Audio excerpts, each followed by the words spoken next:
Hey, what's happening, y'all? It's me coming back at you again with another vid. Well, Sergey Kovalev has filed a motion with the Nevada State Athletic Commission to overturn the the TKO loss to Andre Ward last month into a no contest.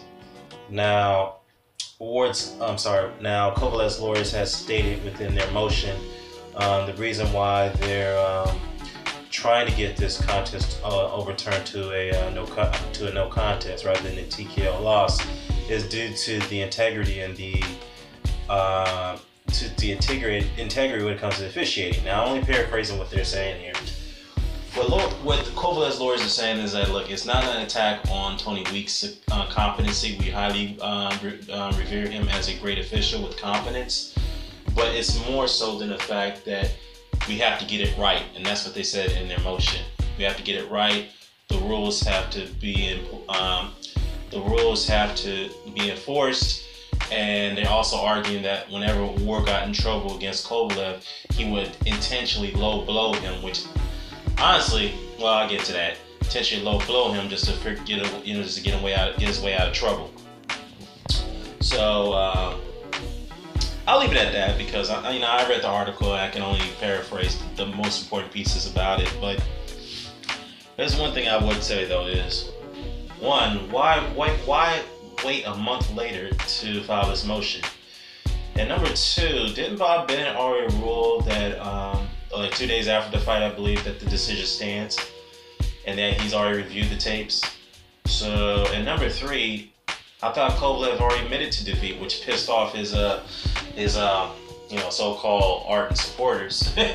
He went over to Russia and gave a interview with a media outlet over there, admitting that Ward was a better fighter than him and that he needs to find a trainer that's going to discipline him to a way where he could be a more effective fighter than Andre Ward, or much better than him.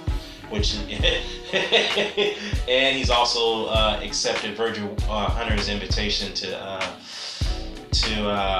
go over to Oakland and train with him. But nonetheless, he does have certain conditions when it comes to training with Virgil Hunter. Now, the thing is that if you look at this with logic, I just can't see how this decision could be overturned. I know maybe because they seen how the Rigondeaux and Flores situation, that fight got overturned to no contest.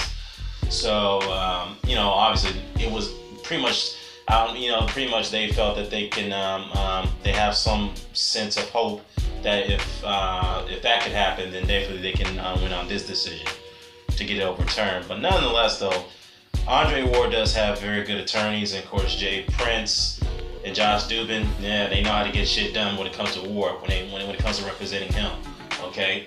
Because the counter argument could be made by them and saying, well, you know what? Well, it's up to the Nevada State Athletic Commission to decide on the outcome. But nonetheless, if they want to let's say somehow, some way that the Nevada State Athletic Commission does overturn the TKO decision and then rule it a no contest.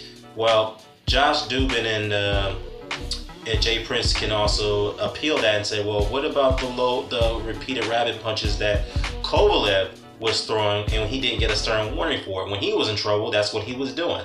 So an argument could be made about that. I'm sure Kovalev's attorneys have overlooked that case. So, that situation. So, now, hypothetically, let's say if it does get overturned to the no contest, Ward still remains champion, number one. And number two, the rematch clause. There is no rematch clause after the second fight unless there was a stipulation that was put in the contract that if in an event of a no contest, the rematch clause on either side could be reinforced. So that could be a possibility right there. But needless to say, Sergey Kovalev just needs to move on from this, okay? If he learns to be let's just say this, I'll be honest, if he wants to be a real man, a real fighter, then maybe he should take note from Vasily Lomachenko. Now, Vasily Lomachenko, I could be wrong about this, after the Orlando Salido fight, which I will admit that guy got, Salido repeatedly low-blowed Lomachenko without any warning whatsoever. Not even a simple warning from Lawrence Cole. Lomachenko moved on from that. He accepted his loss as a man. He moved on and became a 2-division world champion in less than 10 professional fights. Okay? He moved on from it. Okay? He resumed his career. And Sergey Kovalev need to do the same thing. Okay? You can't continue to dwell on this loss, on this war loss forever. And I really think the reason why he's doing what he's doing, because he's probably still psychologically affected from both of the war losses, that he needs some ray of confidence somehow, some way to resume his career. And if you're going to do it, then this is not the way to do it, if you ask me. But then again, he is within his right. He can, follow, the protests as much as he wants. But I just don't think that it's going to get overturned, in my opinion. I don't think the Nevada State Athletic Commission is going to overturn it. Of course, they're going to soon, assemble a, independent panel. It may take at least 2 or 3 days to come up with a decision.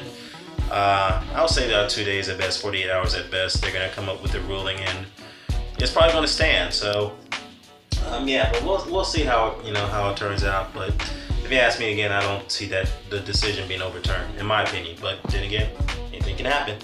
Anyways, let me know what your thoughts about this. Care to comment, share, subscribe. Signing off. Peace. Oh, I forgot to mention. The body punches were not intentional. They were unintentional. They were on the borderline, most of them, and they were good. I have to mention that. And the lawyer should also make a case and make an argument and explain why in the hell was Sergey Kovalev's trunks were placed way above his navel. Anyways, I'm out for real.